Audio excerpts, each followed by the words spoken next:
Желтоқсанның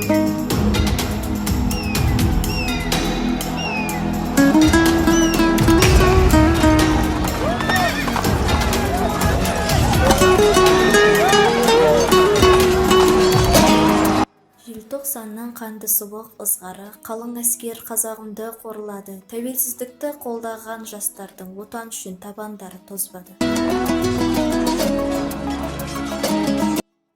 16 желтоқсан тәуелсіздік күні. Жиырма жыл азаттық, өзімізді құрсаудан да босаттық. Ақтадық біз ата-баба үмітін, қазір қолда көк төменнен бостандық.